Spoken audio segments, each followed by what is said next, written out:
Hello दोस्तों, teachers online में आप सभी का स्वागत है।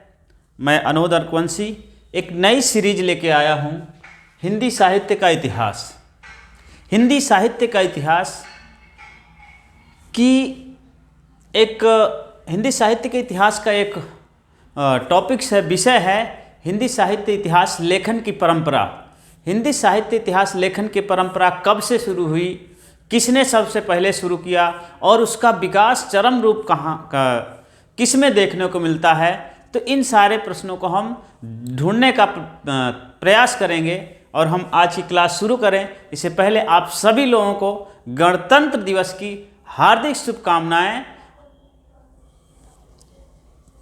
आज का जो विषय है हिंदी साहित्य का इतिहास लेखन की परंपरा। हिंदी साहित्य में इतिहास लेखन की परंपरा वास्तव में हिंदी भाषी कवियों द्वारा, हिंदी के कवियों द्वारा नहीं शुरू हुई। ये शुरुआत हुई गारसा दातासी कौन थे? एक फ्रेंच विद्वान थे। इन्होंने फ्रेंच भाषा में एक रचना ग्रंथ लिखा, Histoire de la literature Hindustani. Histoire de la literature Hindustani. इस ग्रंथ में पहली बार साहित्य के इतिहास लेखन की शुरुआत हुई। हिंदी साहित्य के इतिहास लेखन का उल्लेख मिलता है, जिसमें 738 कवियों का उल्लेख है। लेकिन सोचने वाली बात है, इस 738 कवियों में से मात्र 72 कवि हिंदी के थे।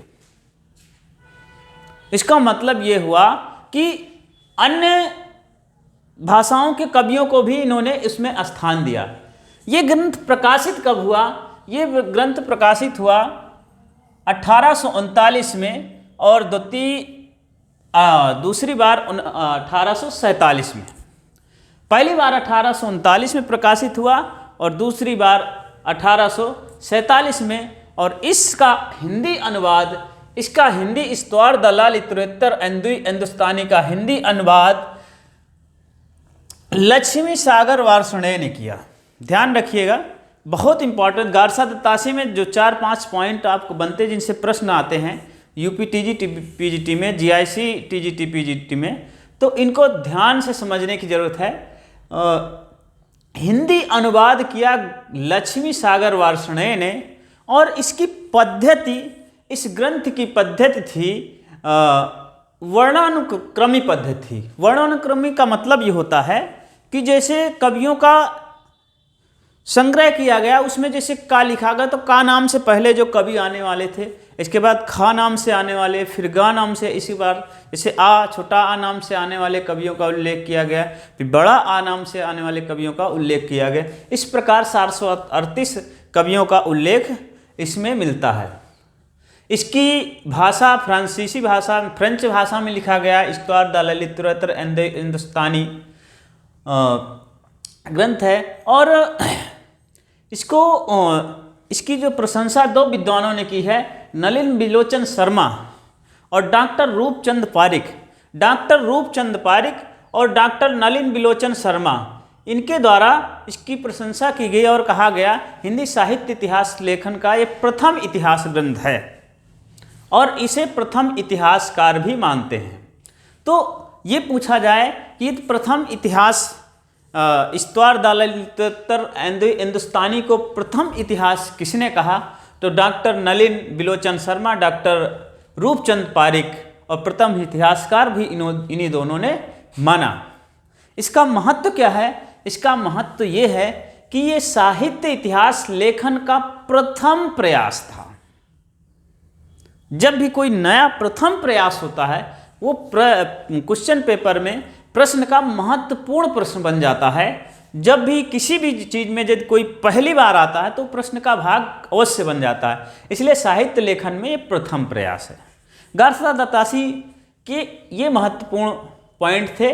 लेकिन इस रचना के जो प्रमुख दोष हैं, उस रचना के जो प्रमुख दोष माना गया, इसमें कहा गया कि ये वर्णानुक्रमी है और काल विभाजन इसमें नहीं है। वर्णानुक्रमी होने के कारण, काल विभाजन ना होने के कारण दो इसमें कमियां बताई गई हैं। फिर भी इस ग्रंथ का, इस रचना का इस संदर्भ में महत्व है कि इन्होंने प्रथम प्रयास किया। दूसरे स्थान पे दूसरा प्रयास शिव सिंह सेंगर द्वारा। शिव सिंह सेंगर ने शिव सिंह सरोज लिखा। और सबसे महत्वपूर्ण बात यह थी कि यह हिंदी भाषा में लिखा गया। यह हिंदी भाषा में लिखा गया साहित्य इतिहास की रचना है, जिसका प्रकाशन 1883 में हुआ। इस्तवार दल्ला लिटरेचर हिंदुस्तानी का प्रकाशन 1839 में और 1847 में, और इसका 1883 में प्रकाशन हुआ। और इसमें लगभग 1000 कवियों का वर्णन है, जिसमें हिंदी भाषा में लिखा गया प्रथम इतिहास है। और इसकी विशेषता क्या है कि इसे प्रस्थान बिंदु कहा गया। इतिहास लेखन में प्रस्थान बिंदु कहा गया, अर्थात यहाँ से एक परंपरा बिल्कुल तेजी से शुरू हो गई, चल पड़ी इतिहास लेखन की परंपरा। और इसकी जो कुछ कमियां थी, कुछ दोष हैं। एक तो वर्णानुक्रमी पद्धति पर है। वर्णानुक्रमी पद्धति उसे होता है जहाँ पर हम काव्य की प्रवृत्तियों को ध्यान में न रख करके केवल वर्णों के अनुसार से उसका उल्लेख करते हैं, उसे वर्णानुक्रमी पद्धति कहते हैं। तो वर्णानुक्रमी पद्धति ये शिव सिंह सेंगर जी की रचना का दोष था, और इनमें भी काल विभाजन का कोई प्रयास नहीं किया गया। पहले के दो ग्रंथों में गारसा दत्तासी और शिव सिंह सेंगर में वर्णानुक्रमी पद्धति पर लिखे गए हैं, और इन्हें जीवन वृत्त का संग्रह भी कहा गया है। तीसरा प्रयास जो है, जो तीसरा प्रयास हिंदी साहित्य इतिहास लेखन में किया गया, डॉक्टर जॉर्ज ग्रियर्सन द्वारा, और इनकी रचना है modern vernacular literature of Hindustan. ये प्रश्न पेपर में बहुत पूछा जाता है। Modern vernacular literature of Hindustan, modern vernacular literature of Hindustan, इसकी भाषा ये अंग्रेजी भाषा में लिखा गया। और ये एशियाटिक सोसाइटी ऑफ बंगाल की जो पत्रिका थी, उस पत्रिका के एक विशेषांक के रूप में प्रकाशित हुआ 1889 में। 1839 में प्रकाशित हुआ, 1883 में ये, और 1888 में जो है एशियाटिक सोसाइटी ऑफ बंगाल के पत्रिका के विशेषांक के रूप में ये प्रकाशित हुआ। और महत्वपूर्ण बात है कि 1889 में इसे एक स्वतंत्र पुस्तक का रूप दे दिया गया, स्वतंत्र साहित्य इतिहास का रूप दे करके प्रकाशित किया गया। इसमें 11 कालखंडों में विभाजित की हिंदी साहित्य के इतिहास को किया गया। इसलिए ध्यान रखना है कि हिंदी साहित्य में काल विभाजन का पहला प्रयास किसने किया? वो डॉक्टर जॉर्ज गियर्सन ने किया। डॉक्टर किशोरीलाल गुप्त ने कहा सही अर्थों में ये माना जाए तो हिंदी साहित्य का प्रथम इतिहास modern vernacular literature of Hindustan ही है। इसमें पहली बार काल विभाजन का प्रयास किया गया। और सबसे महत्वपूर्ण बात यह है कि इसमें हिंदी के कवियों को स्थान दिया गया। और जॉर्ज गियर्सन ने यह माना कि बुद्ध के बाद सबसे बड़ा दूसरा अवतार यदि हुआ है तो तुलसीदास का हुआ है। तो तुलसीदास के बुद्ध के बाद दूसरा बड़ा अवतार तुलसीदास को किसने माना? जॉर्ज गियर्सन ने माना। चौथा प्रयास मिश्र बंधुओं ने किया। अब प्रश्न कई बार ये पूछा जाता है मिश्र बंधु में कौन कौन बंधु थे? तो यहाँ पर ध्यान देना है कि श्याम बिहारी मिश्र,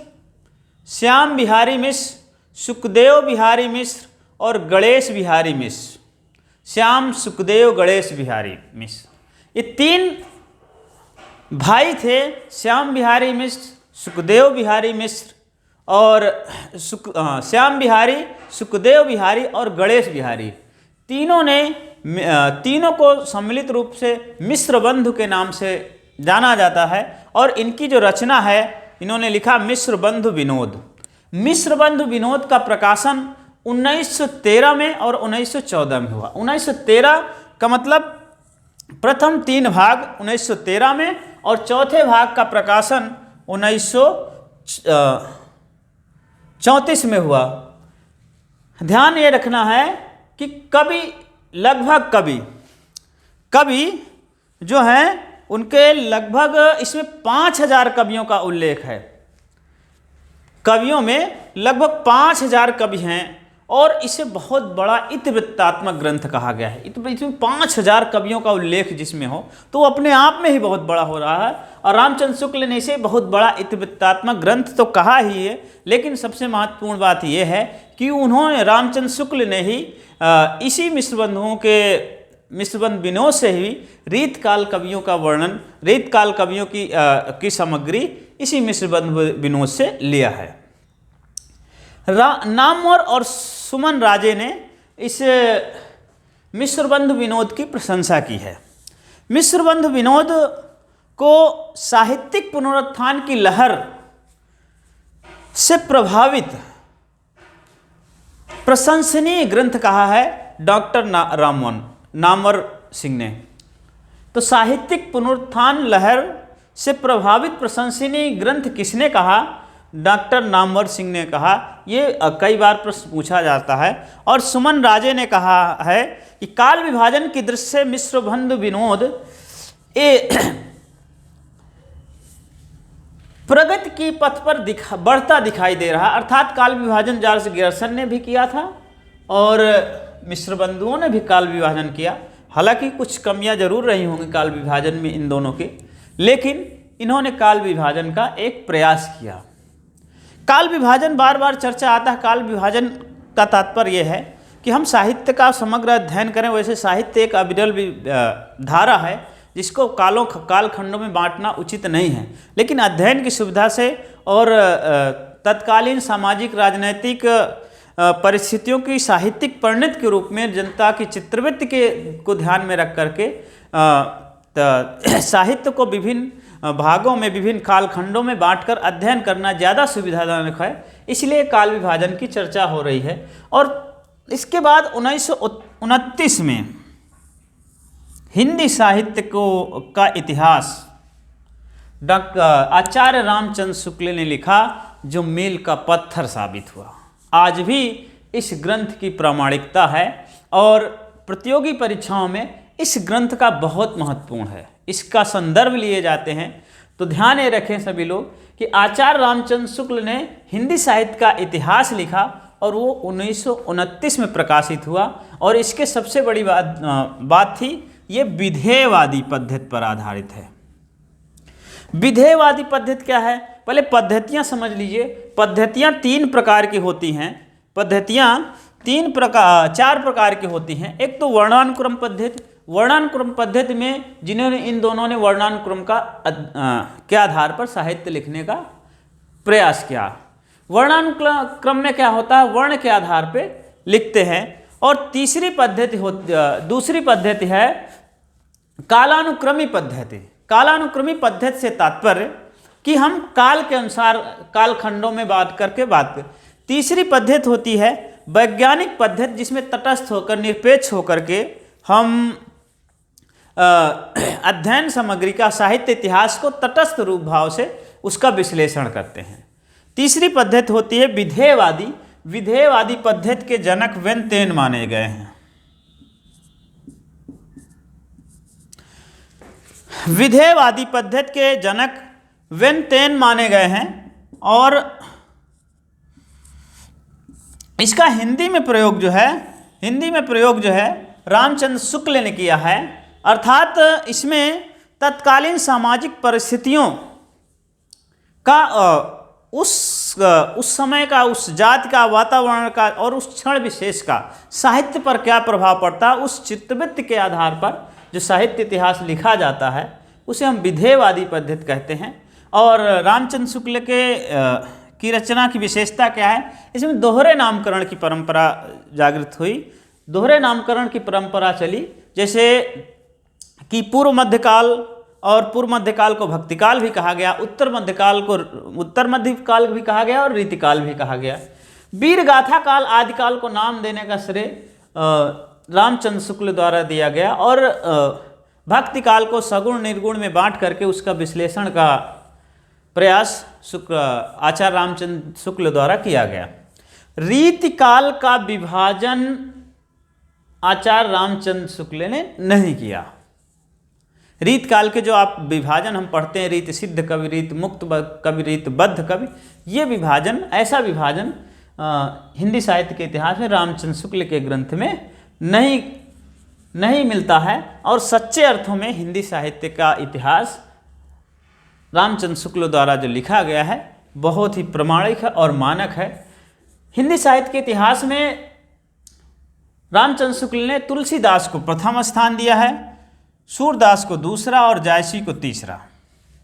यद्यपि इस संदर्भ में कबीरदास को उतना महत्व नहीं मिला जितना उनको मिलना चाहिए, और इसकी कमी आगे चलकर हजारी प्रसाद द्विवेदी जी ने उसको पूरा किया। तो आज की क्लास में अब हमने यहाँ तक गारसा दत्तासी, शिव सिंह सेंगर और जॉर्ज गियर्सन, मिश्र बंधु और आचार्य रामचंद्र शुक्ल पढ़ लिए हैं। इसके आगे के विद्वानों का अध्ययन हम लोग नेक्स्ट अगले गोले में पढ़ेंगे। हाँ, हिंदी साहित्य के पिछले गोले में हमने देखा था कि हमने गारसा दत्तासी से आचार्य रामचंद्र शुक्ल का अध्ययन कर लिए थे।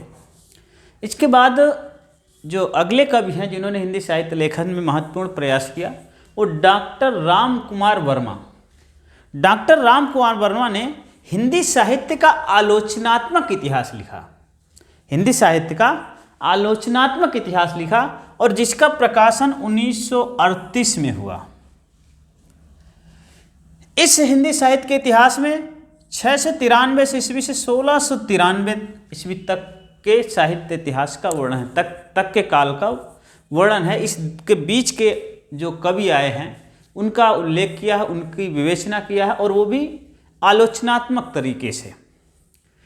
और इसमें उन्होंने दो कालों का उल्लेख भी विशेषकर आदिकाल के संदर्भ किया कि 750 से 1000 के ईस्वी तक को उन्होंने संधि काल कहा। संधि काल इसलिए कहा कि उधर अभ्रंश साहित्य और हिंदी साहित्य का मेल का समय होने की वजह से इसे संधि काल के नाम से उन्होंने कहा। दूसरा चारण काल को भी 1000 से 1375 ईस्वी मुख्यतया ही रामचंद्र शुक्ल ने राम कुमार वर्मा ने रामचंद्र शुक्ल के ग्रंथ के आधार पर जो है अपना हिंदी साहित्य का इतिहास लिखा है, हिंदी साहित्य का आलोचनात्मक इतिहास। और एक अगले पड़ाव में चलते हैं। राम कुमार वर्मा के बाद जो सबसे महत्वपूर्ण और बहुत ही बेहद इम्पोर्टेंट है कि आचार्य हजारी प्रसाद द्विवेदी। आचार्य हजारी प्रसाद द्विवेदी का महत्व ये है कि रामचंद्र शुक्ल के इतिहास में जो कमियां थी, जिन चीज़ों को किसी की हिम्मत नहीं होती थी कि उनकी बातों का खंडन कर सके, उनके कमियों को उजागर कर सके, वो काम आचार्य हजारी प्रसाद द्विवेदी ने किया। इनकी 3 पुस्तकें हैं। हिंदी साहित्य की भूमिका 1940 में प्रकाशित हुई और साहित्य जगत में बहुत प्रसिद्ध हुई और ये बहुत ही इम्पोर्टेंट पुस्तक है और क्वेश्चन पेपर्स में विभिन्न प्रतियोगी परीक्षाओं में ये जरूर पूछी जाती है। दूसरी पुस्तक 1952 में हिंदी साहित्य का आदिकाल 1952 में प्रकाशित हुई और तीसरी पुस्तक हिंदी साहित्य का उद्भव और विकास, हिंदी साहित्य का उद्भव और विकास 1953 में प्रकाशित हुई। हजारी प्रसाद द्विवेदी जी की इन तीनों बुक्स में एक साहित्य को विशेषकर भक्ति काल के संदर्भ में शुक्ल जी ने भक्ति का कारण ये बताया कि विदेशी आक्रांता आए, इस वजह से भक्ति का उद्भव हुआ। निराश हताश जनता को ईश्वर की शरण में जाने के अलावा और कोई रास्ता नहीं था। लेकिन आचार्य हजारी प्रसाद द्विवेदी ने कहा कि नहीं, भक्ति हमारी सदियों की परंपरा का विकसित और पराकाष्ठा का रूप है, जो हमारे नैनवार में उपनिषदों में मिलता है, उसका बाद में अलवार संतों में, नैनवार संतों में और बाद में भक्ति काल में विकसित रूप देखने को मिलता है। इस संदर्भ में हजारी प्रसाद द्विवेदी का विशेष उल्लेख है। कुछ प्रश्न, कुछ रचनाएं जो हमारे पेपर्स में पूछ ली जाती हैं एग्जाम में, विशेषकर टीजीटी, पीजीटी और नेट और जेआरएफ में ऐसे क्वेश्चन पूछे जाते हैं। FAKE ने एक पुस्तक लिखा है, ए हिस्ट्री ऑफ हिंदी लिटरेचर, और दूसरी बुक है एडविन ग्रीव्स ने लिखा ए स्केच ऑफ हिंदी लिटरेचर।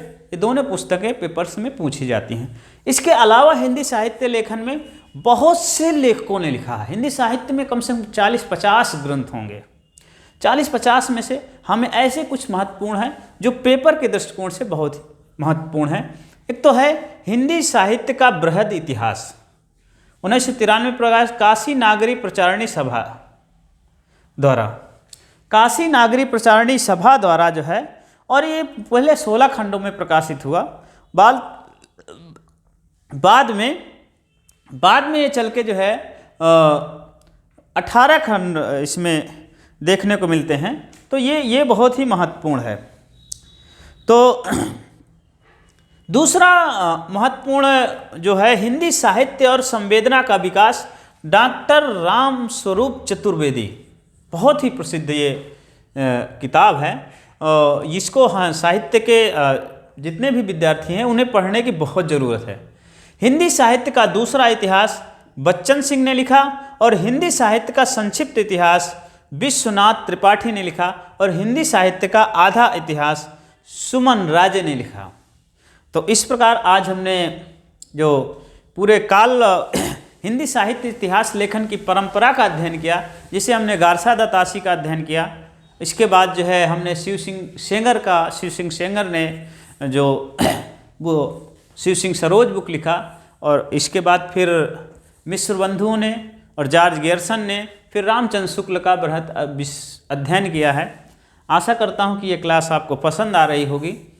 इस क्लास में आप लोगों के लिए 4-5 प्रश्न हैं जो आप इनका कमेंट बॉक्स में उत्तर जरूर दीजिएगा। हिंदी साहित्य के इतिहास लेखन में प्रथम प्रयास किस विद्वान ने किया? दूसरा प्रश्न यह है कि हिंदी साहित्य इतिहास लेखन में इतिहास लेखन का प्रथम प्रयास किसने किया? तीसरा प्रश्न है कि आदिकाल को चारण काल नाम किसने दिया? चौथा प्रश्न है आदिकाल को वीरगाथा काल का नामकरण किसने दिया? पांचवा प्रश्न, आखिरी प्रश्न है कि विधेयवादी पद्धति पर हिंदी साहित्य का इतिहास लेखन करने वाले लेखक का क्या नाम है? तो आज की क्लास आपको पसंद आई हुई। नेक्स्ट क्लास में हम मिलेंगे काल विभाजन एवं नामकरण। काल विभाजन और नामकरण की नेक्स्ट क्लास में मिलेंगे। आप टीचर्स ऑनलाइन चैनल पर बने रहिए, और आप सभी को बहुत बहुत धन्यवाद। जय हिंद, जय भारत।